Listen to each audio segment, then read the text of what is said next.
ख्वाई फबसी ma'am असमधान ESP है स्पाजमो प्रोक्सीबोन tablet ख्वाई फब हिदाने अखोदी चालूदबीने खंदे मीना हाइनबने अदु सुमै तौदना फार्मेसी लेबा ESP सु थिंग्रे नाइट्रोसन सु थिंग्रे दो मखल मखेल मैम थिंग्रे अइना सि पुसलक मरम करिगिनो हारा कांदा ड्रग हाइबसे सरकारना नोटिस अमा थोइएबा मेमोरेंडम थोइएबा इंडिया गवर्नमेंट थोइ स्टेट गवर्नमेंट थोइएबा हाना ट्रामाडोल हाइबसी इंजेक्शन नि चिपना फाननबा अदु ट्रामाडोल ग मानबा अतोप खिदा खडी थिंग्रेबा करिगिनो हारा कांदा मदुना एब्यूज तबा सि अथिंग बिदाक्से अइना प्रिस्क्रिप्शन यावदना पारमबा मदु मैन्युफैक्चर तरमबा सुंगमबा नत्रगा आई योलमबा नत्रगा ने चारमबा नत्रगा इन मधु खोगी अतोप वांगन योन होनरमलबा नत्रगा इन गाड़ी इन पूरे योन चलमलबा मसिदा मखन नथिन मयाम से मसि पुन मक्से आरक की एक ड्रग की लोद हाई सेम सबदा मसिदा मखल हम दों खाइदोई पनिशमेंट मतंग सिदा स्मॉल क्वांटिटी है मा इंटरमीडिएट है मा कमर्शियल है मा खाइदो कने बा हेक ड्रग है बसिबु आइना पाइरमबा आइने तब ड्रग टू पाइरमबा कोदाइन होइबे याय मोरफिन होइबे याय नंबर 4 होइबे याय ESP होइबे याय नत्रगना हजि WI कदा वाली जोर हरब मिताफिटामिन काइसे मसिनि हजि खोगी एत मिताफिटामिन जे ख्वाइदे मसा खैदा आमने मसि जो मसिगुम जुपाइरो रबा मसिदा मोने केटागरी हुमदो खाइदो कोइवानी पाइबु पाइरोबा सोकु सोरबा पुलिस नबु फारबा सोइद्रे हवाई जाब चंगबा सरकार होतेन सोइना लेरनी अदु मसि मजु पाइदना लाक्लसि हबसि माहाइजेगे अदु खितंग पाइरगना दंदी खितंग पिकनी खितंग जावलगना दंदी हे जावगनी अदु कमर्शियल हाइखगदि केदौरे सही कुन भोग दंदी पीबे इंटरमीडिएट हारगना सही तरा भोग पीबे अदु स्मॉल क्वांटिटी हारगना सही भोग दंदी पीबे तौबतबु अदुना लोइब्रा लोइदे स्मॉल की पाइरो बने केदौनी फाइन सु थीगने अब अदु इंटरमीडिएट पाइरो बने केदौगनी मासु सही तरा भोग दंदी पीबे 1 लाख की फाइन थीगने अब अदु कमर्शियल रोडे केदौगनी लाख अनि सु फाइन थीगने अब अइना हाइजनिंग से तै नते आइगी राइटी यम ताने अब तांग तरा दंगरांग हांता human rights international human rights दे तौरिने अब तौतबु आइगी ड्यूटी दे खंगदे बाय खोइसे ड्यूटी खंगा कांदा आइगी राइट तो फंगदबने अब ngasi sida madrasa usmaniya da talba mayam tamine अब सिकरी गिनो तलबा तमिसी मोज उक्तबा ngausin da senma yengran lilai ga em tौबि आइना सिकरी गिनो हार कंदी ngasi aikhoidingiba संसार से दुनिया है तारे संसार से हिंगिंग सिदा अमन ईमान खर तहौनबनेबा मधु करीनो हागदी अल्लाह की हुकुम रसूल की तरीका इननबनेबा मधुना कइनो ड्यूटी नेबा अदुना कायदर हक फंगदरिबा अइना सिरो मतुंगदा हेंग आखिर की पुसिदा अइसि तंगदु लेताना कोइगी कांगलुप धर्म जात खेने मतुंगना मुस्लिम सिंगना जन्नत हारिबा हिंदू सिंगना स्वर्ग हारिबा क्रिस्तान सिंगना हेवन और पैराडाइस हारिसे यौरुनबनेबा अदुदा नसाइगी अलिमुल मासिना तोय दुना लावबनेबा अदु तौबा यादे अदु तौबा याय यू थकपा यादे गंजा थकपा यादे हाइबनेबा नंबर 4 थकपा यादे कानी साब कानी थकपा यादे नंबर 4 कापा यादे हाइबनेबा कापगदी सरकार न चलाइबा हुकुम मसिदसु दंदी फंगने हारिनेबा अदु आइखोगी सिदि मतम मतम की सेमकपने एक हाइबसिदि सरकार ना पार्लियामेंट सेमकपा एसेंबली सेमकपने बा तो अखोइना मुस्लिम मसा अखोइना कारोदम सिदि कुरान हाइबसिदि अखोइना करीम थाजै हाइ कांदा कोइदि नासिदगिने सही लिसिंग अमा चामरी की मांगदा कोइदि नबी पुनमक के थोइबा मोहम्मद मुस्तफा सल्लल्लाहु अलैहि वसल्लम हजरत की मतमदा सही लिसिंग अमा चामरी मांगना थारखरबा मी की खुशियम याउद्रबा एमेंडमेंट तौद्रबा दु पोतदम मय खेंग सेंग याउरबने अदु मोंगतने बा अलिमुल मासिना तापिरगा यू थकपा यादे गंजा थकपा यादे हारिसे सुमै तोदना आइने अदबा अथिंग पुनमक दो कुरान सु यादे हबा कुरान यादब दु ngатani ngasida लो सेमदना लाइबा मैमसे कुरान दा हाय मीना आइंगोंदा मीना हारबा तानिंगो पोतो मिंगोन साइना हाइरोनो हाइबनेबा आइना सानिंगदो पोतो मिंगोन साइना हाइरोनो हाइबनेबा अदुगनेबा लो हाइबसे आइना मी अमगी आयाब यावदना मागी पॉकेटगी पैसा सटपसे हुरान बनेबा सुमांग थमीबा आर सरपेसे एटेस तब पोलमा मपुगी आयाब यावदना इंथोबुदनेबा गाड़ी हुरान बा पोट हुराम भारिसे सि लोइनमक कुरान दा यावरबा ngakane masi alimul masina tawganu haidana thingaba adum makhalgi kana athing ngakane aduna aina thamjani gi digeno harakanda koi gudi makse alimul man haiba wa ngakna sasi haibdone ba ngasai aminungi wanu da main hanjelaga aina thamjani bisi keno harakanda kana sum thobal da imphal da khabar du matam da drak me pharaba 99% city कनाल वर में आता अखोई की इस्लाम चली बा में ते Pangan सिगा driving तो cookie के तोरम बे आता गाड़ी उरंग ले गाड़ी ला अंदर कनाल वर में हेक्टिक हो ताफु तोरम बा मसी गाड़ी गिनो है बता आइना सो आई के वखन गिन बने मसी तुंबा या लान बे याय सब्जेक्ट टू करेक्शन तौबा की दी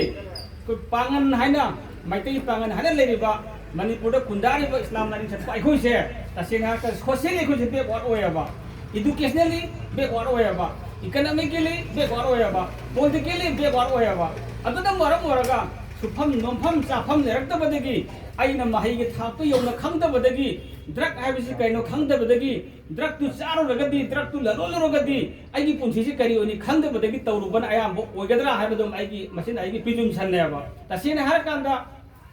atop atop islamic countries ngadi huran badam makut kai huran badam makhong kai मखों को पुमक नुंथार हाथ पे सुले अदुबु पृथ्वी पुनम यानरवा ख्वाइदि अनौबा पनिशमेंट से करिनो हारकंदा reformative theory of punishment Hyva मसिदा करिनो हात मीगी लिबर्टी से मत पनेवा कोई अजु नुंगाई नाइ ने वांगांगी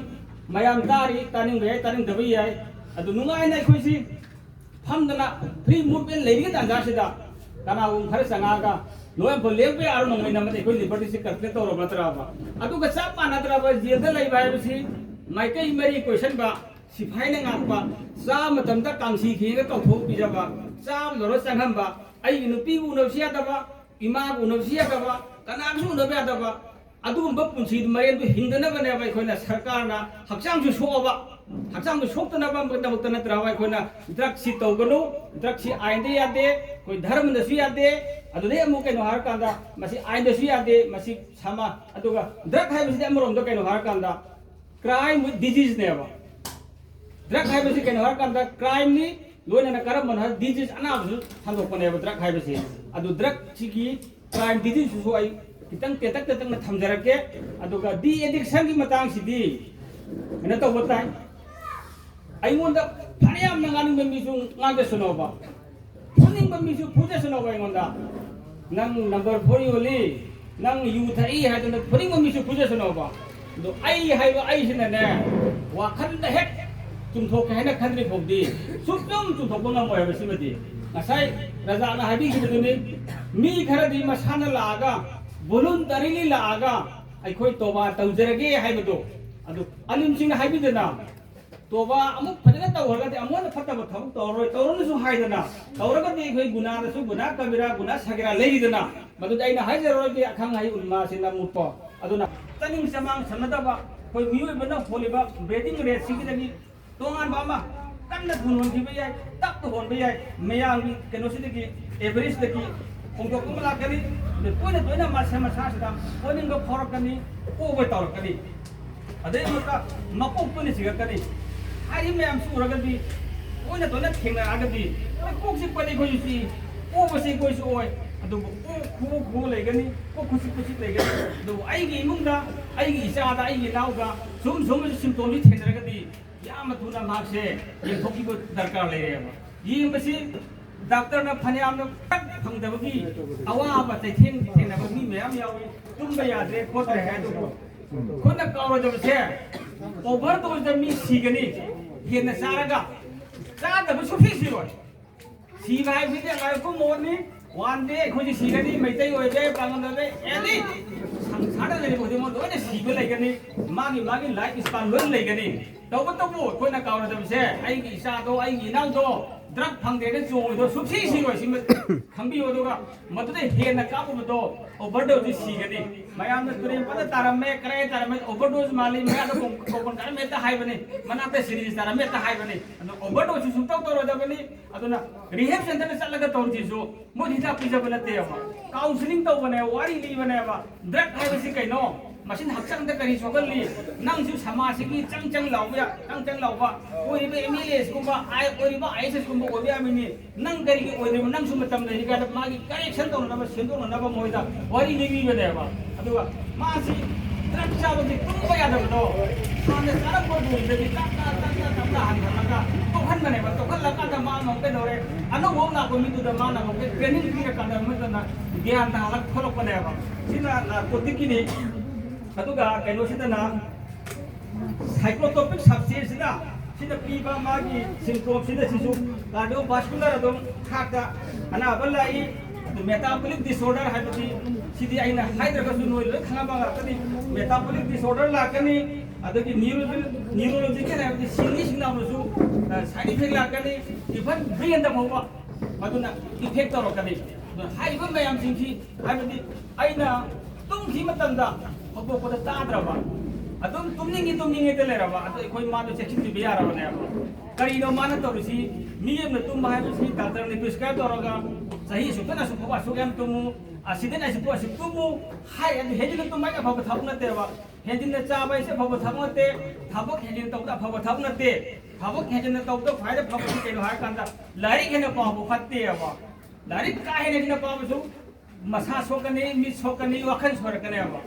अहाव चाने सुबनि हेजिन चाब सि एरोयबा अदु द बरम ओरगना एखोइना लाइनिंगनि नमा सोलिबनि अमन तौरिबनि हायगसु अलिम मासिने को दु चप चप फिबम से पिरिने अबा नो मतम मंगा नमा सोनबा हारिसि अयु nganta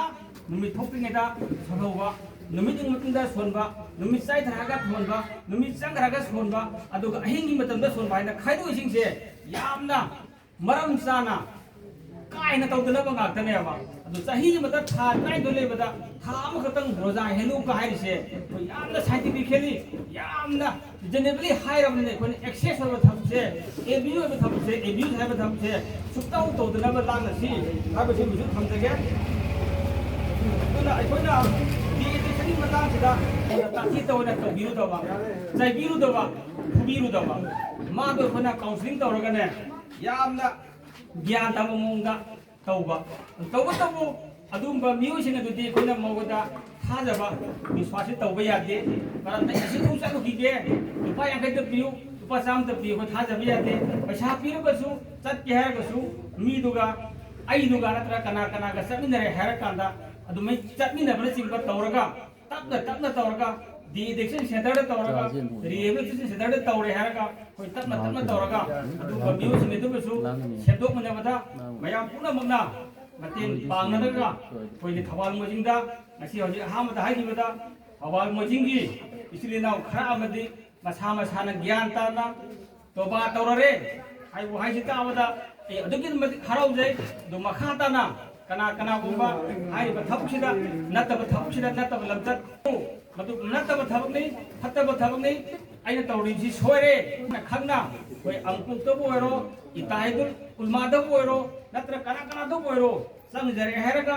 islam mi chana mi tungna toba taw thokpa aduga mana mayum da leibdo ware ai si masigi thado ko withdraw sin do ni am ware heraga su rehab center salaga kupna munna tana biraga koi yeng thokina ba samajam phaba habisi ai khak pharaga aminu din khak pharaga raja khak phara phabanate ai koi muti sa pharaga phabanate ai koi khudi mak phamina ba habisi darkar lei aina lo heraga su aminu din am heraga su hairba mayam suna pusal laganda तारा नि से सुन ले phone five HYBE दि Moga ai koi puna ma se pusan lakanda koi ni afaba समाज मा afaba खुनाय ama se mada koi khuna bungna tangai bada thaguk chimni hai ma se khalaga ai wahi khare se hairab lo sinjage kari gumba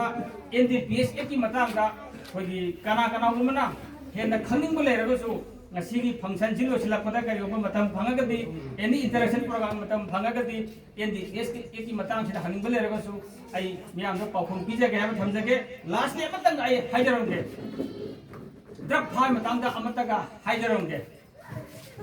prajana drug bhavdi bhabiru no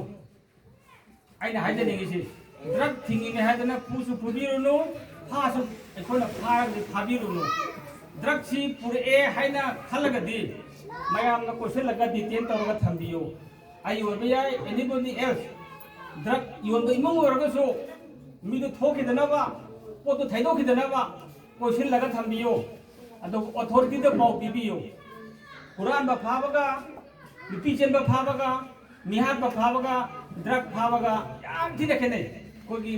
खागा वांग खेने अदुना drug फाबा हाइबिसिदिना हेक drug फाबगी procedure सोरबको अदुम नाथोखरानि बेलबदी फंगबा याय फंगदबा याय मी अमगी जेलदा लेबा under ट्रायलगी मतम से याम तेली ख्वाइदगी वांगबा highness office दमकता था तरो खतनी माना लेबे याबसे ड्रग की सही में सांगदोकबा याय आयोजन याम हाइसेंगदी मोय सरकार ओकिलदा चलगा हायरगा एक्सटेंशन थारा सांगदोकबा याय दु चाही दु दु चार्ज तोदडी मा नाथोकिनी दु नाथोलोगे हाबे खोइन तगदबसी अखोन कोसिल थमे ड्रग सुंफमोयरो यंफमोयरो जाफमोयरो अदुगा ऑथोरिटी द पाउ दताय लाइकाय नुनेस पाउ दुंदा मुने दुनि येगदोरिनि सिन मेंडाटरी प्रोजेक्ट सी एक्स होय मतमदा मी दु नाम थोक रने वाहे बाय मतमदा विचार मतमदा अदुना अखोना सिगी मोजिंग चना बिदा अदुगा एनी वाय चना बिदा आइको मी दु संगागा आई तोबा तौजरगे हाबिसु फाय दुगु तोबा का साथ साथ आइना थंजरिंगदि आइको आली कुमासिना हाजिरिबा कलिमा नमाज रोजा हज ज़कात युम्बी मंगा यारिबा अखोइसे अखोइगी पालिबा सरकार सिगि हुकुमत कोइना शरियत मारिफत हुकुमत तो हुकुमत से इननब लांगनसी सरकार ना हाइबो कुरान दा हाइबो नते हाबि इंदा भाइसे मस्से को जो आइन यागे आइन दुगाय को जो फाब याबि हुकुम हम लाकनी बिरद लेबा हाइबसे आइन नोंद नमाज मत मंगा दो सोन मंगम बयाय ngam याय आइगी लिबर्टी दो कंट्रोल तौरगनी अदुना खोइ पुना मासे आइन खंबा अमसु आइन नमदा बाइबसे खोइ पुना मकी थौदा ओइमिनसी हाइबसी हाइदरग लोसिनजरी मतम पुना मक्सै खोइ पुना मासे असुम बतौब ngambagi अमसु आइन खंना अमसु आइन अ सत्संगी पंगलदो खोइ पुना बकु सेमगिरिबा अल्लाह सुब्हानहु तआला ना ngabन बिसनो हाइदवाइ हाइदरगा मुक्तिसे जरी मयाम को सलाम तौजरी District Program Manager, District Society, Kawan Kubiba, ay marumna, wafang mga kada na sige program siyempre yun na pambina ba siya.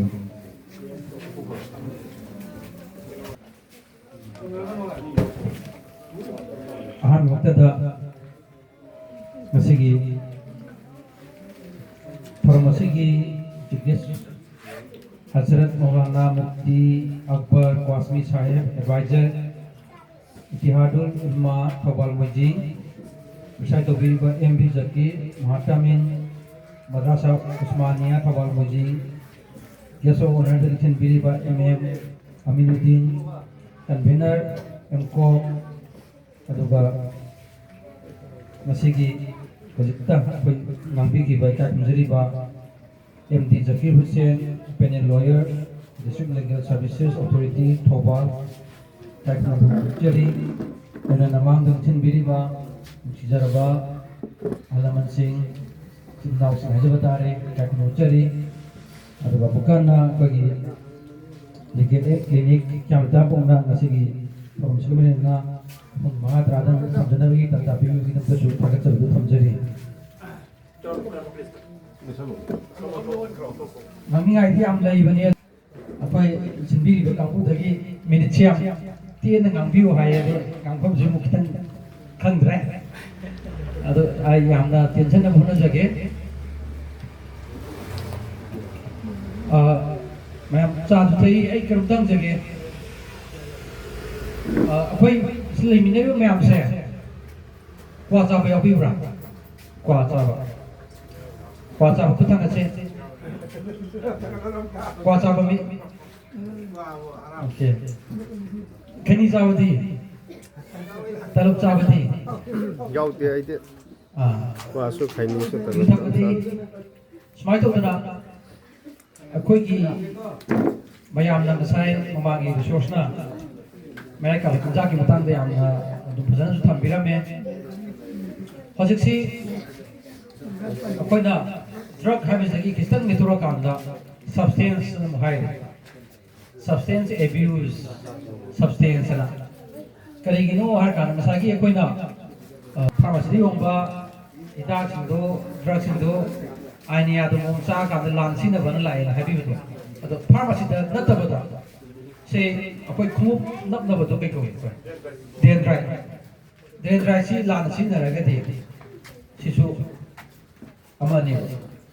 Then ꯑꯩꯈꯣꯏꯅ ꯀꯣꯂꯣꯝꯅꯒ ꯏꯔꯀꯥꯟꯗ ꯀꯔꯤꯒꯨꯝꯕ ꯑꯃ ꯃꯨꯊꯠꯀꯦ ꯁꯤ ꯁꯣꯏꯈ꯭ꯔꯦ ꯍꯥꯏꯇꯥꯔꯗꯤ ꯑꯩꯈꯣꯏ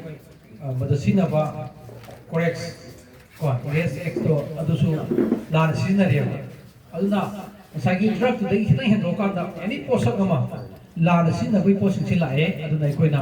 ꯁꯕꯁꯇꯦꯟꯁ ꯑꯦꯕ꯭ꯌꯨꯖ ꯑꯃꯨꯛ ꯂꯥꯛꯈ꯭ꯔꯦꯕ ꯍꯧꯖꯤꯛꯁꯦꯀꯣ ꯑꯗꯨꯅ ꯑꯩꯅ ꯍꯥꯏꯖꯅꯤꯡꯉꯤꯁꯤ ꯑꯍꯥꯟꯕꯗ ꯍꯥꯏꯔꯤꯕ ꯑꯦꯅꯤ ꯄꯣꯠꯁꯛ ꯑꯃ ꯑꯣꯏꯕ ꯌꯥꯏ ꯍꯥꯏꯔꯤꯕ ꯄꯣꯠꯁꯛꯇꯨ ꯃꯗꯨ ꯂꯥꯟꯅ ꯁꯤꯖꯤꯟꯅꯔꯀꯥꯟꯗ ꯑꯩꯒꯤ ꯍꯛꯆꯥꯡꯗ ꯆꯪꯈ꯭ꯔꯀꯥꯟꯗ ꯃꯗꯨꯅ ꯑꯩꯒꯤ ꯕ꯭ꯔꯦꯟꯗ ꯀꯤꯛ ꯇꯧꯔꯀꯥꯟꯗꯨꯗ ꯃꯗꯨꯗꯩꯗ ꯑꯩꯉꯣꯟꯗ ꯑꯗꯨꯒꯨꯝꯕ ꯀꯩꯅꯣꯝꯃ ꯍꯥꯟꯅ ꯅꯣꯔꯃꯦꯜ ꯂꯩꯔꯝꯕꯗꯒꯤ ꯆꯦꯟꯖꯦꯁ ꯑꯃ ꯄꯤ ꯇꯥꯔꯒꯗꯤ ꯃꯗꯨ ꯁꯕꯁꯇꯦꯟꯁ ꯑꯦꯕ꯭ꯌꯨꯖ ꯑꯅ ꯑꯩꯈꯣꯏ ꯑꯗꯨꯝ ꯍꯥꯏꯔꯦ ꯑꯗꯨꯅ ꯁꯕꯁꯇꯦꯟꯁ ꯑꯦꯕ꯭ꯌꯨꯖ ꯑꯅ ꯂꯥꯛꯈ꯭ꯔꯕꯅꯤꯅ ꯑꯩꯈꯣꯏ ꯑꯦꯅꯤ ꯄꯣꯠꯁꯛ ꯑꯣꯏꯕ ꯌꯥꯏꯀꯣ ꯃꯁꯤ ꯂꯥꯟꯅ ꯁꯤꯖꯤꯟꯅꯕꯗꯨꯅꯤ ꯑꯗꯨꯅ ꯉꯁꯥꯏꯒꯤ ꯑꯩꯈꯣꯏꯒꯤ ꯃꯌꯥꯏ ꯀꯥꯕ ꯆꯤꯟꯖꯥꯛ ꯍꯥꯏꯔꯛꯏ ꯃꯌꯥꯏ ꯀꯥꯕꯗꯨ ꯀꯩꯒꯤ ꯍꯥꯏꯔꯤꯕ ꯃꯌꯥꯏ ꯀꯥꯕ ꯍꯥꯏꯔꯤꯁꯤ ꯀꯩꯒꯤꯅꯣ ꯃꯌꯥꯏ ꯀꯥꯕ ꯍꯥꯏꯔꯤꯁꯤ ꯀꯩꯒꯤꯅꯣꯅ ꯍꯥꯏꯕ ꯇꯥꯔꯛꯑꯒꯗꯤ ꯑꯃꯨꯛ ꯑꯩꯈꯣꯏ ꯉꯁꯥꯏꯒꯤ ꯍꯥꯏꯔꯤꯕ ꯆꯤꯟꯖꯥꯛꯁꯤꯡꯁꯦ ꯉꯁꯥꯏ ꯑꯩꯈꯣꯏꯅ ꯃꯃꯥꯡꯒꯤ ꯔꯤꯁꯣꯔꯁꯅ ꯊꯝꯕꯤꯔꯝꯕ ꯆꯤꯟꯖꯥꯛ ꯃꯌꯥꯝꯗꯣ ꯑꯗꯨ ꯃꯌꯥꯝꯁꯤꯡꯁꯤ ꯋꯥꯟꯁ ꯑꯩꯈꯣꯏꯗ ꯑꯃꯨꯛꯇꯪ ꯁꯤꯖꯤꯟꯅꯔꯨꯔꯒꯗꯤ ꯃꯈꯣꯏꯁꯤ ꯊꯥꯗꯣꯛꯄ ꯍꯦꯛꯇ ꯉꯝꯗꯦꯕ ꯑꯗꯨꯅꯅꯤ ꯃꯌꯥꯏ ꯀꯥꯕꯅ ꯋꯥꯍꯩ ꯃꯌꯦꯛ ꯄꯜꯂꯤꯁꯤ ꯃꯌꯥꯏ ꯀꯥꯕ ꯆꯤꯟꯖꯥꯛꯅ ꯄꯜꯂꯤꯁꯤ ꯁꯤꯖꯤꯟꯅꯔꯨꯔꯒꯗꯤ ꯃꯥꯁꯤ ꯃꯥꯏꯁꯤ ꯑꯩꯈꯣꯏꯒꯤ ꯊꯥꯗꯣꯛꯄ ꯉꯝꯗꯕꯒꯤ ꯀꯩꯅꯣꯝꯈꯛ ꯂꯩꯕ ꯍꯥꯏꯇꯥꯔꯦ ꯑꯗꯨꯅ ꯁꯨꯃꯥꯏꯅ ꯍꯥꯏꯌꯦ ꯉꯁꯥꯏꯒꯤ ꯗ꯭ꯔꯒꯇꯣ ꯑꯁꯤꯗꯤ ꯀꯩꯗꯧꯒꯦ ꯍꯥꯏ ꯀꯥꯟꯗ once used is always addictꯅ ꯍꯥꯏꯌꯦꯕ ꯃꯌꯥꯏ ꯀꯥꯕ ꯆꯤꯟꯖꯥꯛꯇꯣ ꯃꯥꯗꯤ ꯑꯃꯨꯛꯇꯪ ꯁꯤꯖꯤꯟꯅꯔꯒꯗꯤ ꯍꯥꯏꯇꯥꯔꯦ ꯑꯗꯨꯅ ꯑꯩꯅ ꯑꯃꯨꯛꯀ ꯊꯝꯖꯅꯤꯡꯉꯤꯗꯤ ꯀꯩꯒꯤꯅꯣ ꯍꯥꯏ ꯀꯥꯟꯗ ꯍꯥꯏꯔꯤꯕ ꯆꯤꯟꯖꯥꯛ ꯉꯁꯥꯏꯒꯤ ꯍꯥꯏꯔꯤꯕ ꯃꯌꯥꯝꯁꯤꯡꯁꯤ ꯑꯩꯈꯣꯏ ꯃꯤꯑꯣꯏꯕꯗ ꯁꯣꯛꯍꯜꯂꯤ ꯍꯛꯆꯥꯡꯗ ꯁꯣꯛꯍꯜꯂꯤ ꯑꯗꯨꯒ ꯃꯁꯤꯅ ꯑꯐꯕ ꯑꯝꯇ ꯄꯨꯔꯛꯇꯦ ꯏꯃꯨꯡ ꯃꯅꯨꯡꯗ ꯄꯨꯟꯁꯤ ꯃꯍꯤꯡꯗ ꯑꯗꯨꯒ ꯏꯀꯣꯅꯣꯃꯤꯀꯦꯜꯂꯤ ꯁꯦꯟ ꯊꯨꯝꯗ ꯀꯩꯗ ꯂꯣꯏ ꯁꯣꯜꯂꯤ ꯉꯥꯛꯇꯅꯦꯕ ꯑꯗꯣ ꯑꯃꯨꯛꯁꯨ ꯃꯁꯤ ꯑꯩꯈꯣꯏ ꯈꯪꯕꯗ ꯂꯩꯔꯛꯄ ꯉꯥꯛꯇꯅꯦꯕ ꯁꯤꯗ ꯂꯩꯔꯤꯕ ꯉꯁꯤ ꯑꯩꯈꯣꯏꯒꯤ ꯃꯤꯔꯣꯟꯗ ꯅꯧꯅ ꯄꯨꯊꯣꯛꯄ ꯑꯝꯇ ꯅꯠꯇꯦꯕ ꯍꯥꯟꯅ ꯃꯃꯥꯡꯗꯒꯤ ꯂꯩꯔꯝꯕ ꯀꯥꯟꯗ ꯑꯩꯈꯣꯏꯒꯤ ꯂꯩꯀꯥꯏꯗ ꯏꯃꯨꯡ ꯃꯅꯨꯡꯗ ꯑꯀꯣꯏꯕꯗ ꯅꯤꯁꯥ ꯆꯥꯕ ꯉꯥꯎꯁꯤꯟꯅꯕ ꯗ꯭ꯔꯒ ꯆꯥꯕ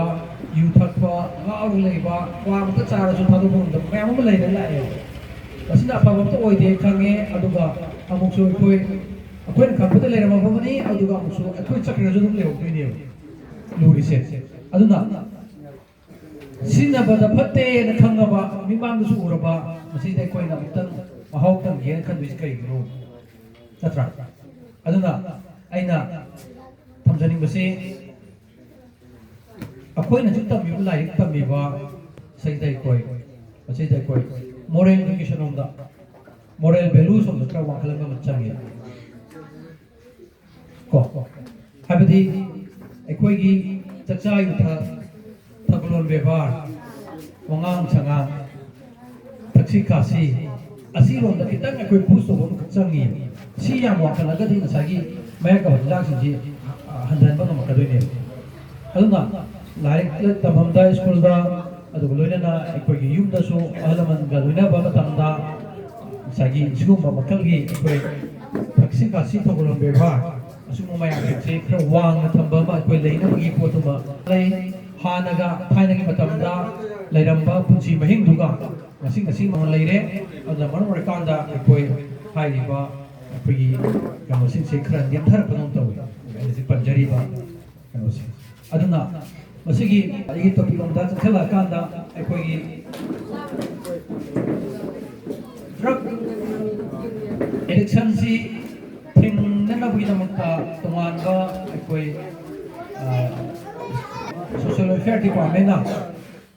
ꯚꯥꯔꯠ ꯍꯥꯏꯗꯅ ꯏꯁꯥꯕꯨ ꯚꯥꯔꯠ ꯑꯩꯈꯣꯏ ꯆꯠꯊꯔꯤ ꯀꯦꯝꯄꯦꯟ ꯑꯗꯨꯒ ꯊꯤꯡꯅꯕꯒꯤ ꯄ꯭ꯔꯣꯒ꯭ꯔꯥꯝꯁꯤꯡ ꯃꯌꯥꯝ ꯑꯃ ꯄꯥꯏꯈꯠꯄꯒꯤ ꯂꯩꯈ꯭ꯔꯦ ꯍꯧꯖꯤꯛꯁꯤꯅ ꯑꯩꯈꯣꯏ ꯅꯁꯥꯃꯨ ꯚꯥꯔꯠꯅ ꯑꯩꯈꯣꯏ ꯀꯩꯅꯣꯁꯤꯅ ꯅꯁꯥꯃꯨ ꯚꯥꯔꯠ ꯀꯩꯅꯣꯗ ꯇꯧꯔꯤꯁꯦ ꯁꯣꯁꯤꯌꯦꯜ ꯋꯦꯜꯐꯤꯌꯔ ꯇꯧꯔꯤꯁꯤꯁꯨ ꯑꯃꯈꯛꯅꯤ ꯑꯗꯨꯒ ꯃꯁꯤ ꯅꯠꯇꯕꯗ ꯑꯩꯈꯣꯏ ꯁꯣꯁꯤꯌꯦꯜ ꯋꯦꯜꯐꯤꯌꯔ ꯗꯤꯄꯥꯔꯠꯃꯦꯟꯒꯤ ꯃꯈꯥꯗ ꯑꯩꯈꯣꯏꯒꯤ ꯗ꯭ꯔꯒ ꯗꯤ ꯑꯦꯗꯤꯛꯁꯟ ꯁꯦꯟꯇꯔꯁꯤꯡ ꯃꯈꯣꯏꯒꯤ ꯃꯤꯅꯤꯁꯇ꯭ꯔꯤꯒꯤ ꯐꯟꯗꯤꯡ ꯃꯈꯥꯗ ꯇꯧꯕ ꯂꯩ ꯑꯗꯨꯒ ꯍꯧꯖꯤꯛꯇꯤ ꯊꯣꯛꯈꯤꯕ ꯆꯍꯤ ꯑꯃ ꯑꯅꯤ ꯍꯥꯏꯇꯥꯔꯦ ꯌꯥꯝꯗ꯭ꯔꯤꯉꯩꯁꯤꯗ ꯀꯩꯅꯣ ꯗꯤ ꯑꯦꯗꯤꯛꯁꯟ ꯁꯦꯟꯇꯔ ꯃꯌꯥꯝ ꯑꯃ ꯂꯅꯥꯏ ꯂꯩꯔꯦ ꯑꯗꯣ ꯍꯥꯏꯔꯤꯕ ꯂꯅꯥꯏ ꯍꯥꯡꯕꯁꯤꯡꯁꯤꯁꯨ ꯑꯩꯈꯣꯏ ꯃꯔꯤ ꯂꯩꯅꯕ ꯑꯩꯈꯣꯏ ꯗꯤꯄꯥꯔꯠꯃꯦꯟꯅ ꯑꯩꯈꯣꯏ ꯍꯥꯏꯔꯤꯕꯁꯤꯡꯁꯤ ꯒꯚꯔꯟꯃꯦꯟꯠꯀꯤ ꯃꯣꯏꯒꯤ ꯒꯥꯏꯗꯂꯥꯏꯟꯁꯅ ꯆꯠꯄ꯭ꯔꯥ ꯑꯗꯨꯒ ꯑꯩꯈꯣꯏ ꯃꯗꯨꯒꯤ ꯆꯠꯅ ꯀꯥꯡꯂꯣꯟ ꯅꯤꯌꯣꯝꯁꯤꯡꯕꯨ ꯀꯥꯏꯅ ꯇꯧꯔꯀꯥꯟꯗ ꯃꯔꯝ ꯀꯁꯇꯗꯤꯗ ꯐꯨꯕꯗ ꯈꯣꯠꯄꯗꯅꯤ ꯈꯪꯗꯦ ꯂꯩꯇꯕꯒꯨꯝꯕ ꯈꯣꯠꯄ ꯁꯨꯝ ꯀꯦꯁꯦꯁ ꯃꯌꯥꯝ ꯑꯃ ꯃꯦꯟꯅ ꯑꯗꯨꯝꯕ ꯅꯧꯅ ꯍꯥꯡꯉꯛꯄ ꯔꯤꯍꯦꯕ ꯁꯦꯟꯇꯔꯁꯤꯡꯁꯦ ꯁꯤꯁꯤꯡꯁꯦ ꯑꯦꯁ ꯄꯔ ꯗ ꯒꯥꯏꯗꯂꯥꯏꯟꯁ ꯃꯈꯣꯏꯁꯤꯡꯁꯤ ꯃꯇꯝ ꯃꯇꯝꯒꯤ ꯃꯣꯅꯤꯇꯔ ꯇꯧꯕꯤꯕꯁꯨ ꯆꯨꯝꯃꯦꯅ ꯈꯜꯂꯤ ꯁꯨꯃꯥꯏꯅ ꯂꯩ ꯊꯧꯕꯥꯜꯗꯁꯨ ꯅꯪꯅ ꯑꯩꯈꯣꯏ ꯊꯧꯕꯥꯜ ꯁꯥꯕꯝꯇꯣꯡꯕꯗ ꯂꯩꯔꯦ ꯁꯤꯗꯤ ꯑꯩꯈꯣꯏ ꯒꯣꯔꯃꯦꯟꯀꯤ ꯃꯈꯥꯗ ꯃꯤꯅꯤꯁꯇ꯭ꯔꯤꯒꯤ ꯐꯟꯗꯤꯡꯗ ꯇꯧꯕꯅꯤ ꯑꯗꯩ ꯈꯣꯡꯖꯣꯝꯗ ꯂꯩ ꯃꯤꯅꯤꯁꯇ꯭ꯔꯤ RDS ꯈꯣꯡꯖꯣꯝ ꯂꯩꯔꯦ ꯑꯗꯨꯒ ꯑꯩꯈꯣꯏꯒꯤ ꯀꯩꯅꯣꯗꯒ ꯂꯩꯔꯤꯁꯦ ꯁꯥꯕꯝꯇꯣꯡꯕꯗꯒ ꯂꯩꯔꯤꯁꯦ ꯁꯨꯃꯥꯏꯅ ꯂꯩ ꯗꯦꯟ ꯑꯇꯣꯞꯄ ꯑꯃꯅ ꯑꯩꯈꯣꯏ ꯍꯦꯜꯊꯀꯤ ꯑꯩꯈꯣꯏ ꯍꯦꯜꯊ ꯗꯤꯄꯥꯔꯠꯃꯦꯟꯇ ꯑꯩꯈꯣꯏꯒꯤ ꯍꯧꯖꯤꯛ ꯍꯣꯁꯄꯤꯇꯥꯜ ꯊꯧꯕꯥꯜꯗꯁꯨ ꯑꯩꯈꯣꯏ ꯀꯩꯅꯣ ꯂꯩ ꯂꯥꯌꯦꯡꯅꯕꯒꯤ ꯂꯩ ꯁꯤꯁꯦ ꯉꯁꯥꯏ ꯑꯩꯅ ꯍꯥꯏꯖꯅꯤꯡꯕꯁꯤ ꯑꯩꯈꯣꯏꯒꯤ ꯃꯃꯥꯡꯒꯤ ꯔꯤꯁꯣꯔꯁꯅ ꯑꯗꯨꯒꯨꯝꯕ ꯗ꯭ꯔꯛ ꯆꯥꯕ ꯃꯤꯁꯤ ꯀ꯭ꯔꯥꯏꯝ ꯅꯠꯇ꯭ꯔꯥ ꯏꯟꯚꯣꯜቭ ꯇꯧꯕ ꯑꯗꯨꯒꯨꯝꯕ ꯃꯌꯥꯝ ꯑꯃ ꯄꯟꯕꯤꯗꯅ ꯑꯗ ꯑꯩꯅ ꯑꯃꯨꯛ ꯍꯥꯏꯖꯅꯤꯡꯉꯤꯁꯤ ꯗꯣꯛꯇꯔꯒꯤ ꯃꯤꯠꯌꯦꯡꯗꯗꯤ ꯅꯤꯁꯥ ꯁꯤꯖꯤꯟꯅꯔꯒ ꯂꯥꯏꯆꯨꯔꯕ ꯊꯥꯗꯣꯛꯄ ꯉꯝꯗ꯭ꯔꯕ ꯑꯗꯨꯒꯨꯝꯕ ꯃꯤꯁꯤꯡꯁꯤ ꯑꯃꯨꯛ ꯑꯅꯥꯕ ꯑꯣꯏꯅ ꯎꯔꯛꯀꯗꯣꯏꯅꯦꯕ ꯑꯅꯥꯕ ꯑꯣꯏꯅ ꯎꯔꯛꯀꯗꯣꯏꯅꯤ ꯑꯗꯨꯅ ꯑꯅꯥꯕꯗꯤ ꯀꯩꯗꯧꯔ ꯐꯅꯤ ꯑꯅꯥꯕꯗꯤ ꯀꯩꯗꯧꯔ ꯐꯅꯤ ꯂꯥꯏꯌꯦꯡꯕ ꯐꯗꯣꯏ ꯅꯠꯇ꯭ꯔꯥ ꯑꯗꯨꯅ ꯂꯥꯏꯌꯦꯡꯕ ꯗꯔꯀꯥꯔ ꯂꯩ ꯑꯗꯨꯅ ꯂꯥꯏꯌꯦꯡꯕꯗ ꯊꯦꯡꯕ ꯍꯥꯏꯕ ꯂꯩꯇꯦ ꯉꯜꯂꯤꯉꯩ ꯍꯦꯟꯅ ꯐꯩꯀꯣ ꯑꯗꯨꯒ ꯊꯦꯡꯉꯀꯥꯟꯗ ꯌꯥꯝ ꯊꯦꯡꯉꯀꯥꯟꯗ ꯂꯥꯏꯌꯦꯡꯀꯥꯟꯗꯗꯤ ꯃꯥꯕꯨ ꯔꯤꯀꯚꯔꯤ ꯋꯥꯕꯒꯤ ꯋꯥꯗꯨꯅꯤ ꯑꯗꯨꯅ as soon as possible ꯑꯩꯈꯣই ꯉꯜꯂꯤꯉꯩ ꯇꯧꯕ ꯐꯩ ꯑꯗꯨꯅ ꯍꯥꯏꯔꯤꯕ ꯀꯅꯥꯒꯨꯝꯕ ꯃꯌꯥꯏ ꯀꯥꯕ ꯆꯤꯟꯖꯥꯛꯁꯤꯡ ꯁꯤꯖꯤꯟꯅꯔꯀꯥꯟꯗ ꯊꯥꯗꯣꯛꯄ ꯉꯝꯗ꯭ꯔꯦ ꯍꯥꯏꯕꯁꯤ ꯑꯩꯈꯣꯏ ꯂꯥꯏꯌꯦꯡꯊꯣꯛꯄ ꯌꯥꯏ ꯑꯗꯨꯒ ꯃꯁꯤ ꯃꯄꯨꯡ ꯑꯣꯏꯅ ꯑꯩꯈꯣꯏ ꯁꯥꯏꯀꯥꯇ꯭ꯔꯤ ꯗꯤꯄꯥꯔꯠꯃꯦꯟꯠꯅ ꯂꯥꯏꯌꯦꯡ ꯄꯊꯥꯞꯁꯨ ꯆꯠꯊꯩ ꯍꯥꯏꯕ ꯇꯥꯏ ꯑꯗꯨꯅ ꯑꯩꯈꯣꯏꯒꯤ ꯊꯧꯕꯥꯜꯗ ꯍꯧꯖꯤꯛ ꯍꯧꯖꯤꯛ ꯑꯩꯈꯣꯏꯒꯤ OST Opioid Substitution Therapy ꯍꯥꯏꯕ ꯑꯃ ꯂꯩ ꯑꯗꯨꯒ ꯗ꯭ꯔug ꯇ꯭ꯔꯤꯠꯃꯦꯟ ꯁꯦꯟꯇꯔ DTC ꯍꯥꯏꯕ ꯑꯃꯁꯨ ꯂꯩ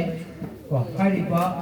ꯑꯩꯈꯣꯏ ꯃꯦꯊꯥꯗꯣꯟ ꯇ꯭ꯔꯤꯠꯃꯦꯟ ꯍꯥꯏꯕꯁꯨ ꯑꯃꯁꯨ ꯂꯩ ꯍꯥꯏꯔꯤꯕ ꯃꯈꯜꯁꯤꯡꯁꯦ ꯑꯩꯈꯣꯏ ꯁꯣꯁꯦꯜ ꯊꯧꯕꯥꯜꯗ ꯑꯗꯨꯃꯛ ꯐꯪꯉꯤ ꯑꯗꯨꯅ ꯑꯩꯈꯣꯏ ꯆꯨꯝꯅꯒꯤ ꯀꯩꯅꯣꯗ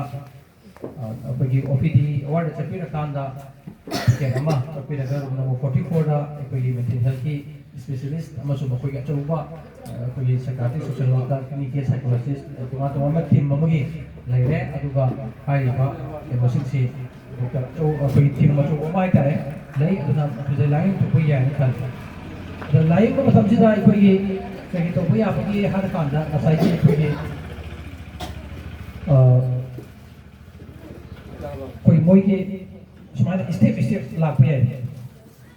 ꯁꯦ OSTꯗ ꯆꯠꯂꯀꯥꯟꯗꯨꯗ ꯉꯁꯥꯏ ꯅꯤꯁꯥ ꯆꯥꯕ ꯃꯤ ꯑꯃꯅ ꯅꯤꯁꯥꯗꯨ ꯆꯥꯅꯕ ꯍꯣꯠꯅꯕꯗ ꯄꯩꯁꯥꯗꯤ ꯂꯩꯇ꯭ꯔꯕꯅꯤꯅ ꯍꯨꯔꯥꯟꯖꯤꯗ ꯂꯥꯛꯀꯗꯣꯏꯅꯤ ꯉꯁꯥꯏ ꯀ꯭ꯔꯥꯏꯝ ꯏꯟꯚꯣꯜቭ ꯇꯧꯔꯛꯏꯁꯦ ꯑꯗꯨꯅ ꯅꯤꯁꯥ ꯆꯥꯕ ꯃꯤꯅ ꯃꯥꯅ ꯉꯁꯥꯏꯒꯤ ꯅꯤꯁꯥꯗꯨ ꯐꯪꯅꯕ ꯍꯣꯠꯅꯕꯗ ꯄꯩꯁꯥ ꯂꯩꯇ꯭ꯔꯦ ꯄꯩꯁꯥ ꯄꯤꯔꯛ ꯂꯩꯔꯛꯀꯗꯣꯏꯅꯤ나 ꯄꯩꯁꯥꯗꯨ ꯐꯪꯅꯕ ꯍꯣꯠꯅꯕꯗ ꯏꯃꯨꯡ ꯃꯅꯨꯡꯒꯤ ꯁꯦ ꯐꯅꯦꯛ ꯌꯦꯛꯄꯅꯤ ꯈꯪꯗꯦ ꯈꯥꯕꯩ ꯄꯤꯐꯝꯗꯩ ꯂꯩꯔꯛꯇ꯭ꯔꯀꯥꯟꯗꯗꯤ ꯂꯩꯀꯥꯏꯒꯤ ꯇꯨꯂꯨ ꯁꯥꯏꯀꯜ ꯃꯥꯡꯕ ꯂꯩꯀꯥꯏ ꯃꯆꯥ ꯊꯥꯕ ꯃꯥꯡꯕ ꯃꯌꯥꯝ ꯂꯥꯛꯏꯗꯅꯀꯣ ꯑꯁꯤ ꯇꯧꯔꯛꯏꯅꯦꯕ ꯑꯗꯣ ꯃꯁꯤꯁꯤꯡꯁꯤ OSTꯅ ꯀꯩꯗꯧꯔꯛꯀꯦ ꯍꯥꯏ ꯀꯥꯟꯗ ꯗ꯭ꯔug ꯇ꯭ꯔꯤꯠꯃꯦꯟ ꯁꯦꯟꯇꯔꯅ ꯀꯩꯗꯧꯔꯛꯀꯦ ꯍꯥꯏ ꯀꯥꯟꯗ ꯃꯥꯒꯤ ꯑꯩꯈꯣꯏꯅ ꯗꯣꯛꯇꯔꯅ ꯐꯖꯅ ꯂꯥꯏꯌꯦꯡꯊꯔ ꯀꯥꯟꯗ ꯃꯥꯅ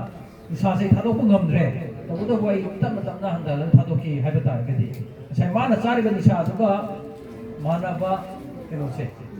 ꯆꯞ ꯃꯥꯟꯅꯕ ꯐꯪꯗꯣꯏꯅꯦꯕ ꯇꯧꯕꯇꯕꯨ ꯁꯔꯀꯥꯔꯅ ꯑꯦꯄ꯭ꯔꯨꯞ ꯇꯧꯔꯕ ꯍꯤꯗꯥꯛꯁꯤ ꯄꯤꯖꯅꯦꯕ ꯑꯗꯣ ꯍꯤꯗꯥꯛꯅ ꯁꯔꯀꯥꯔꯅ ꯑꯦꯄ꯭ꯔꯨꯞ ꯇꯧꯔꯕ ꯍꯤꯗꯥꯛꯁꯤ ꯄꯤꯖꯕ ꯃꯇꯝꯗ ꯃꯥ ꯉꯁꯤꯒꯤ ꯅꯤꯁꯥ ꯆꯥꯅꯤꯡꯉꯔꯣꯏ ꯑꯗꯨ ꯑꯣꯏꯇꯥꯔꯗꯤ ꯀꯩꯗꯧꯔꯛꯀꯦ ꯀꯥꯟꯗ ꯃꯥꯅ ꯑꯣꯐꯤꯁ ꯐꯥꯎ ꯂꯥꯛꯑꯅꯤ ꯑꯗ ꯔꯦꯖꯤꯁꯇ꯭ꯔꯦꯁꯟꯗ ꯃꯤꯡ ꯆꯜꯂꯝꯃꯅꯤ ꯍꯤꯗꯥꯛꯇꯨ ꯆꯥꯔꯅꯤ ꯑꯗꯨ ꯆꯠꯈ꯭ꯔꯒ ꯃꯥꯒꯤ ꯊꯕꯛꯇꯣ ꯔꯤꯛꯁꯣ ꯊꯧꯒꯦꯔꯥ ꯑꯗꯒꯤ ꯂꯧꯕꯨꯛ ꯁꯨꯔꯒꯦꯔꯥ ꯃꯥꯒꯤ ꯅꯣꯡꯃꯒꯤ ꯇꯧꯐꯝ ꯊꯣꯛꯄ ꯊꯕꯛꯇꯨ ꯇꯧꯔꯨꯔꯅꯦꯕ ꯑꯗꯨꯒ ꯍꯌꯦꯡꯁꯨ ꯑꯃꯨꯛ ꯉꯥꯛꯇꯪ ꯀꯥꯔꯛꯑꯃꯅꯤ ꯁꯣꯏ ꯇꯨꯁꯤꯜꯂꯝꯃꯅꯤ ꯃꯥ ꯍꯤꯗꯥꯛ ꯆꯥ ꯄꯤꯖꯔꯅꯤ ꯑꯗꯣ ꯃꯥ ꯆꯠꯈ꯭ꯔ ꯅꯨꯃꯤꯠꯇꯨꯃ ꯃꯥ ꯑꯗꯨ ꯑꯣꯏꯇꯥꯔꯗꯤ ꯀꯩꯗꯧꯔꯦ ꯍꯥꯏ ꯀꯥꯟꯗ ꯌꯨꯝꯒꯤ ꯏꯀꯣꯅꯣꯃꯤ ꯐꯒꯠꯂꯅꯤ ꯊꯕꯛ ꯁꯨꯔ ꯄꯩꯁꯥ ꯇꯥꯟꯕ ꯌꯥꯔꯦ ꯏꯁꯥꯗ ꯄꯩꯁꯥ ꯇꯤꯡꯉꯔꯣꯏ ꯏꯁꯥꯒꯤ ꯇꯣꯉꯥꯟꯅ ꯄꯩꯁꯥ ꯇꯤꯡꯉꯔꯣꯏ ꯃꯥ ꯄꯤꯖꯔꯛꯈ꯭ꯔꯕꯅꯤꯅ ꯑꯗꯨꯒ ꯃꯥꯅ ꯁꯨꯃꯥꯏꯅ ꯇꯧꯕꯗ ꯉꯁꯥꯏꯒꯤ ꯍꯛꯆꯥꯡꯁꯤꯡꯁꯤꯗ ꯑꯇꯣꯞꯄ ꯍꯤꯗꯥꯛꯁꯤꯡ ꯂꯣꯏꯅ ꯊꯥꯔꯀꯥꯟꯗꯗꯤ ꯃꯥꯁꯤ ꯃꯁꯥꯗꯣ ꯐꯒꯠꯂꯛꯑꯅꯤ ꯐꯒꯠꯂꯛꯑꯕꯅꯤꯅ ꯀꯩꯗꯧꯒꯦ ꯍꯥꯏ ꯀꯥꯟꯗ ꯃꯥ ꯇꯞꯅ ꯇꯞꯅ ꯅꯤꯁꯥꯒꯤ ꯑꯃꯥꯡꯕꯁꯤꯡ ꯈꯪꯂꯛꯄ ꯑꯗꯨꯒ ꯃꯉꯣꯟꯗ ꯊꯥꯗꯣꯛꯅꯤꯡꯕꯒꯤ ꯋꯥꯈꯜꯂꯣꯟꯗꯣ ꯂꯥꯛꯇꯥꯔꯒꯗꯤ ꯃꯉꯣꯟꯗ ꯊꯥꯔꯤꯕ ꯍꯤꯗꯥꯛꯀꯤ ꯗꯣꯁꯁꯤ ꯁꯨꯝ ꯅꯦꯝꯊꯔꯛꯑꯀꯥꯟꯗ ꯊꯥ 6 ꯆꯪꯕ ꯌꯥꯏ 7 ꯆꯪꯕ ꯌꯥꯏ ꯅꯠꯇ꯭ꯔꯒ ꯆꯍꯤ ꯆꯪꯕ ꯌꯥꯏ ꯑꯗꯨꯃꯥꯏꯅ ꯇꯧꯔꯒ ꯇꯞꯅ ꯇꯞꯅ ꯊꯥꯗꯣꯛꯂꯀꯥꯟꯗ ꯑꯩꯈꯣꯏ ꯐꯍꯟꯕ ꯌꯥꯏ ꯑꯁꯤꯒꯤ ꯄꯣꯠꯁꯤꯃ ꯂꯩ ꯑꯗꯨꯅ ꯑꯇꯣꯞꯄ ꯑꯃꯅ ꯑꯩꯈꯣꯏꯒꯤ ꯆꯥꯡ ꯑꯃꯗ ꯍꯤꯗꯥꯛꯁꯤ ꯑꯗꯨꯝ ꯊꯥꯕ ꯍꯟꯒꯠꯄ ꯍꯟꯊꯕ ꯊꯝꯗꯕꯤꯗꯀꯣ ꯑꯗꯨꯗꯤ ꯑꯩꯈꯣꯏ ꯃꯥꯒꯤ ꯑꯅꯥꯕꯗꯨꯒꯤ ꯃꯇꯨꯡ ꯏꯟꯅ ꯑꯗꯨꯒ ꯑꯅꯥꯕꯗꯨ ꯄꯦꯁꯦꯟꯗꯨꯅ ꯄꯥꯝꯖꯔꯤꯕ ꯃꯥꯒꯤ ꯇ꯭ꯔꯤꯠꯃꯦꯟꯗꯨꯒꯤ ꯃꯇꯨꯡ ꯏꯟꯅ ꯄꯤꯕꯅꯤ ꯑꯗꯨ ꯃꯍꯤꯁꯨ ꯂꯩ ꯃꯄꯪꯁꯨ ꯂꯩ ꯋꯥꯔꯤꯕꯀꯣ ꯑꯗꯨꯒ ꯁꯨꯃꯥꯏꯅ ꯄꯤꯕꯅꯤ ꯑꯗꯨꯅ ꯍꯥꯏꯔꯤꯕ ꯀꯩꯅꯣꯁꯤꯡꯁꯤ ꯑꯩꯈꯣꯏ ꯊꯧꯕꯥꯜ ꯍꯣꯁꯄꯤꯇꯥꯜꯗ ꯑꯩꯈꯣꯏꯒꯤ ꯗ꯭ꯔug ꯇ꯭ꯔꯤꯠꯃꯦꯟ ꯁꯦꯟꯇꯔ ꯍꯥꯏꯗꯅ ꯑꯗꯨꯒ ꯑꯣꯄꯤꯁ ꯁꯕꯁꯇꯤꯇ꯭ꯌꯨꯁꯟ ꯊꯦꯔꯥꯄꯤ ꯍꯥꯏꯗꯅ OST ꯍꯥꯏꯗꯅ ꯑꯩꯈꯣꯏ ꯂꯣꯏꯅ ꯂꯩꯔꯦ ꯃꯁꯤ ꯑꯩꯈꯣꯏ ꯅꯝꯕꯔ 44ꯗ ꯂꯥꯛꯄꯤꯌꯨ ꯑꯗꯨ ꯇꯤꯀꯦꯠ ꯑꯃ ꯀꯛꯑꯒ ꯌꯦꯡꯕꯤꯕ ꯌꯥꯏ ꯑꯗꯨꯅ ꯉꯁꯥꯏꯒꯤ ꯍꯥꯏꯔꯤꯕ ꯅꯤꯁꯥ ꯁꯤꯖꯤꯟꯅꯔꯒ ꯊꯥꯗꯣꯛꯄ ꯉꯝꯗꯕꯗꯣ ꯑꯩ ꯅꯛꯅꯕꯗ ꯂꯩꯕ ꯑꯩꯒꯤ ꯑꯀꯣꯏꯕꯗ ꯂꯩꯕꯗꯣ ꯑꯗꯨ ꯀ꯭ꯂꯕꯅ ꯑꯣꯏꯕ ꯌꯥꯏ ꯑꯣꯔꯒꯅꯥꯏꯖꯦꯁꯟ ꯑꯣꯏꯕ ꯌꯥꯏ ꯅꯠꯇ꯭ꯔꯒ ꯏꯃꯨꯡ ꯃꯅꯨꯡꯗ ꯑꯣꯏꯔꯁꯨ ꯑꯣꯏꯕ ꯌꯥꯏ ꯑꯗꯨ ꯄꯨꯊꯣꯛꯄꯤꯔꯛꯑꯣ ꯑꯗꯨꯒ ꯂꯥꯌꯦꯡꯁꯦꯕ ꯂꯥꯌꯦꯡꯗ꯭ꯔꯒꯗꯤ ꯐꯔꯣꯏ ꯗꯦꯟ ꯑꯇꯣꯞꯄ ꯑꯃꯅ ꯑꯩꯅ ꯊꯝꯖꯅꯤꯡꯕꯁꯤ ꯑꯩꯈꯣꯏꯒꯤ ꯀꯩꯅꯣꯁꯦ ꯂꯩꯀꯥꯏ ꯑꯃꯗ ꯃꯍꯩ ꯀꯥꯏꯕ ꯆꯤꯟꯖꯥꯛ ꯁꯤꯖꯤꯟꯅꯕ ꯗ꯭ꯔꯒ ꯆꯥꯕ ꯃꯤ ꯑꯃ ꯎꯔꯦ ꯍꯥꯏꯅ ꯈꯟ ꯇꯥꯔꯒꯗꯤ ꯃꯤ ꯑꯃꯗꯤ ꯎꯔꯦꯀꯣ ꯑꯁ ꯅꯤꯁꯥ ꯆꯥꯔꯁꯤ ꯉꯥꯎꯁꯟꯅꯔꯦ ꯃꯊꯨꯟꯒ ꯁꯨꯝꯃꯦ ꯃꯁꯤ ꯌꯥꯗ꯭ꯔꯦ ꯅꯤꯌꯣꯝ ꯆꯨꯝꯗ꯭ꯔꯦꯅ ꯈꯛ ꯈꯪꯉꯕ ꯑꯩꯈꯣꯏꯅ ꯎꯗꯣꯏꯁꯤ ꯀꯩꯅꯣ ꯍꯥꯏꯀꯥꯟꯗ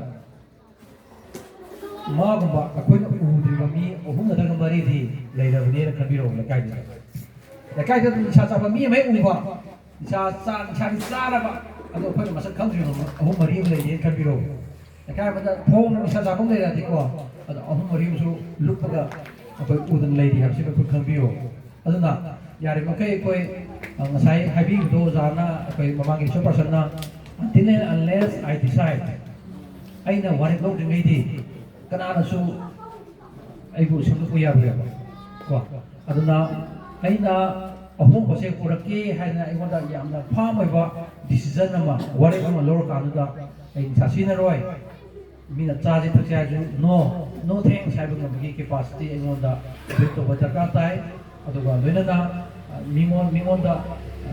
ꯑꯩꯅ ꯆꯥꯗ꯭ꯔꯕꯅꯤꯅ ꯑꯩ ꯏꯁꯥꯅ ꯔꯣꯜ ꯃꯣꯗꯦꯜ ꯑꯃ ꯑꯣꯏꯔꯀꯥꯟꯗꯨꯗ ꯃꯤꯉꯣꯟꯗꯁꯨ ꯅꯤꯁꯥ ꯆꯥꯒꯅꯨ ꯍꯥꯏꯕꯁꯦ ꯑꯩ ꯉꯝꯃꯛꯀꯗꯣꯏꯅꯦꯕ ꯑꯗꯨꯅ ꯑꯩꯈꯣꯏꯗ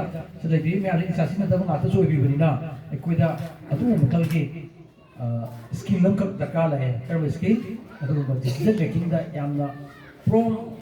ꯗꯤꯁꯤꯖꯟ ꯂꯧꯕ ꯉꯝꯕ ꯌꯥꯝꯅ ꯏꯐꯦꯛꯇꯤꯚ ꯑꯣꯏꯕ ꯂꯧꯕ ꯉꯝꯕ ꯗꯤꯁꯤꯖꯟ ꯂꯧꯕ ꯉꯝꯕ ꯑꯗꯨꯒꯨꯝꯕ ꯑꯩꯈꯣꯏꯗ ꯂꯥꯏꯐ ꯁ꯭ꯀꯤꯜ ꯈꯔ ꯁꯣꯐꯠ ꯁ꯭ꯀꯤꯜ ꯈꯔ ꯗꯔꯀꯥꯔ ꯇꯥꯏꯌꯦ ꯑꯗꯨꯅ ꯃꯤꯅ ꯏꯃꯥꯟꯅꯕ ꯈꯣꯡꯐꯝ ꯌꯥꯝꯅ ꯄꯨꯜꯂꯨꯔꯁꯨ ꯑꯩꯅ ꯃꯐꯝꯗꯨꯗꯒꯤ